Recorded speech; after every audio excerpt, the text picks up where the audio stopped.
तो भाई दिन की शुरुआत होती है सुबह 4 बजे से। उठकर सबसे पहले तो भैंसों का करना था, जैसे दूध निकालना और भी कुछ काम, बाकी जो गम आ गया उन्हें तो बेरा है यार। फिर उसके बाद दूध निकाल कर और कुछ एक दो काम कर कर मैं चला जाता हूँ पीने का पानी भरने, क्योंकि भाई हरियाणा में काफ़ी ज़्यादा प्रॉब्लम होती है पानी और बिजली की। फिर उसके बाद नहा धोकर मैं मंदिर जाता हूँ और वहाँ से आकर खाना खा लेता हूँ।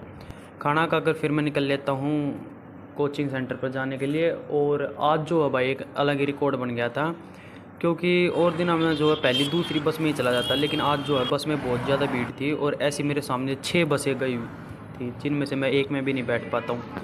फिर आखिर में मैं ऑटो में ही जाता हूँ अपने कोचिंग सेंटर पर, जो कि मैं थोड़ा लेट हो चुका था इसलिए भागते हुए जा रहा था। फिर वहाँ पर अपनी प्रैक्टिस कर कर मैं वापस आ जाता हूँ दोपहर के 3 बजे तक। फिर खाना खाकर आराम करता हूँ, फिर वापस वही फिर से टाइम हो जाता है भैंसों का, वो काम निपटा कर मैं शाम को ग्राउंड में आ जाता हूँ एक्सरसाइज करने।